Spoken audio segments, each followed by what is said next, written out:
गुलाम उन लोगों को कहते हैं जिन्हें दौलत देकर खरीदा जाता है और फिर जिंदगी भर उनसे मनचाहा काम लिया जाता है।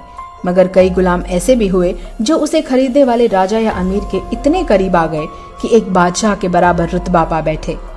आज हम ऐसे ही कुछ गुलामों के बारे में जानेंगे जो अपने मालिक की मेहरबानी की बदौलत जर्रे से आसमान तक पहुंच गए। मलिक अंबर इथोपिया का गुलाम था जिसे अहमदनगर के सुल्तान के वजीर चंगेज खान ने खरीदा। मलिक अंबर की वफादारी से चंगेज खान इतना खुश हुआ कि उसने मलिक अंबर को वो सब कुछ दिया जो एक सल्तनत के वारिस को मिलता है। बाद में अंबर मलिक मुगलों की नजर में आया और मुगलों ने उसे अपना जनरल तक बना दिया। कुतुबुद्दीन ऐबक मोहम्मद गौरी द्वारा खरीदा गया गुलाम था। कुतुबुद्दीन की कुत्तों से भी ज्यादा वफादारी के कारण गौरी ने पहले इसे अपना सैन्य सहायक बनाया और फिर दिल्ली का सुल्तान तक बना डाला। गुलाम वंश की नींव कुतुबुद्दीन ने ही डाली। दिल्ली के कुतुब मीनार का नाम इसी से है। मलिक काफूर अलाउद्दीन खिलजी का गुलाम था। वो अलाउद्दीन खिलजी के इतना करीब था कि उसे देवगिरी का गवर्नर तक बना दिया गया था।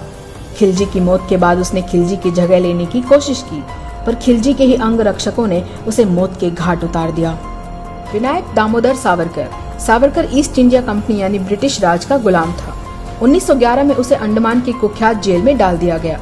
उन्हें 50 वर्षों की सजा हुई थी, लेकिन सजा शुरू होने के कुछ महीनों में ही उन्होंने अंग्रेज सरकार को माफीनामा लिखा कि उन्हें रिहा कर दिया जाए।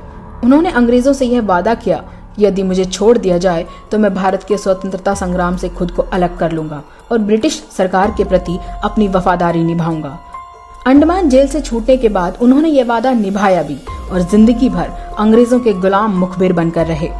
और अब आते हैं आधुनिक भारत के सबसे ताजे और कुख्यात गुलाम यानी नरेंद्र मोदी की ओर। नरेंद्र मोदी हिंदुस्तान के सबसे बड़े पूंजीपतियों अडानी अंबानी के गुलाम हैं। इन पूंजीपतियों ने मोदी को आरएसएस से खरीदा है, जो कि पिछड़ी मानसिकता वाले लोगों को गुलाम बनाने में माहिर संगठन है। अडानी अंबानी ने गुलाम नरेंद्र मोदी की निर्ममता भरी वफादारी और झूठे भाषण देकर जनता को बरगलाने की प्रतिभा को पहचाना और उसे भारत का सबसे ताकतवर आदमी बनाने की पेशकश की। बदले में गुलाम मोदी को कैसे भी करके उन्हें भारत का सबसे दौलतमंद रईस बनाना था। गुलाम मोदी को नए भारत का अवतार पुरुष बनाने के लिए प्रिंट, टीवी और सोशल मीडिया पर करोड़ों अरबों रुपए पानी की तरह बहाए गए। जनता को दिखाया गया कि यही वो व्यक्ति है जो भारत को अमेरिका से बड़ी सुपर पावर बना सकता है। नतीजतन इन पूंजीपतियों ने अपने धन बल से अपने गुलाम मोदी को पहले तो गुजरात का सीएम बनाया और फिर भारत का पीएम तक बनवा दिया।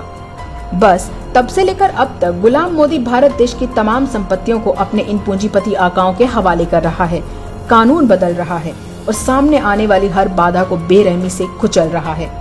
तो अब आप समझ ही गए होंगे कि देश क्यों बर्बाद हो रहा है, हम फिर से गुलामी के दलदल की ओर क्यों धकेले जा रहे हैं, क्यों देश की हर संपत्ति बेची जा रही है, क्योंकि देश पर एक राष्ट्रभक्त नहीं, एक गुलाम राज कर रहा है।